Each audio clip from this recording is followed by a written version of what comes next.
Friends, welcome back to my channel. और एक बार की बात है, एक भक्त अपने भगवान जी से मिलने गया और भगवान जी से बोला कि भगवान जी, आप पूरे दिन यहाँ खड़े रहते हो, आप थक जाते होगे, आज मैं आपके स्थान पर खड़ा हो जाता हूँ और आप थोड़ा बाहर घूम आए।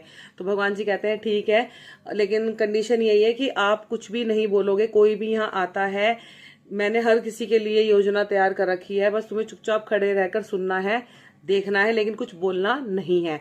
कहता है जी ठीक है प्रभु, जैसी आपकी आज्ञा। अब भगवान जी चले जाते हैं घूमने के लिए। वो भक्त खड़ा हो जाता है भगवान जी के स्थान पर। एक व्यापारी आता है अपने काम के बारे में, मतलब भगवान जी को धन्यवाद करने के लिए कि व्यापार में बहुत मुनाफा हुआ है। और जैसे ही वो जा रहा होता है तो उसका पर्स गिर जाता है। और थोड़ी देर बाद ही एक भिखारी आता है जिसकी पत्नी बहुत ज्यादा बीमार होती है और वो भगवान से प्रार्थना कर रहा है कि भगवान जी, आप मतलब कुछ पैसे का जुगाड़ करवा दो, जो पत्नी को दवाई दिलवा दूं और मेरी पत्नी ठीक हो जाए।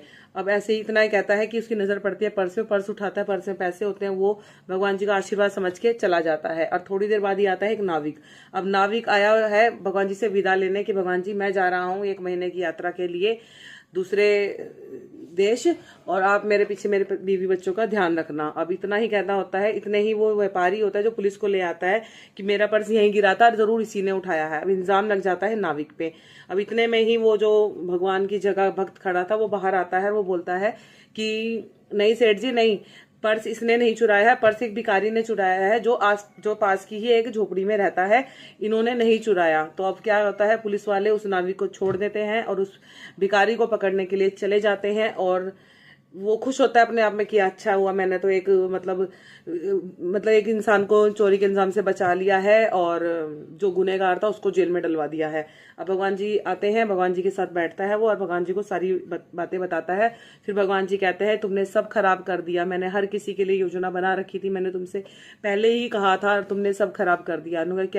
प्रभु मैंने क्या खराब कर दिया? उसने चोरी जिसने करी थी उसको मतलब पकड़वा दिया, और जिसने नहीं करी थी उसको मतलब छुटवा दिया उस इल्जाम से। कहते हैं कि व्यापारी के पास इतना धन था, अगर उसका पर्स कहीं खो भी जाता, नहीं भी मिलता तो कोई दिक्कत नहीं थी, क्योंकि उसके पास धन बहुत था। और जो भिखारी था उसको वो धन मिल गया था, उससे वो अपनी पत्नी का इलाज करवाता, जो कि उसकी कंडीशन बहुत ज्यादा खराब होती जा रही है। और रही बात नाविक की, तुमने नाविक का तो सबसे ज्यादा बेड़ा गर्क कर दिया कि नाविक का मरना तय था। वो जिस यात्रा पे जा रहा था वहां पर उसके लिए एक भारी तूफान इंतजार कर रहा था। और ये योजना इसीलिए रची गई थी कि वो नाविक आज की रात मतलब ना जाता वहां पे यात्रा पे, वो जेल में ही बंद रहता कुछ दिनों के लिए, तो कम से कम वो बच जाता। अब तुम्हारी वजह से उसकी पत्नी विधवा हो जाएगी, उसके बच्चे अनाथ हो जाएंगे, तुमने सब खराब कर दिया। इसीलिए कहते हैं भगवान जो करता है अच्छे के लिए करता है। अगर हमें कुछ दुख भी मिल रहा है, कुछ कष्ट भी मिल रहा है, वो भी हमारे अच्छे के लिए। ये सच्चाई है, इसमें कोई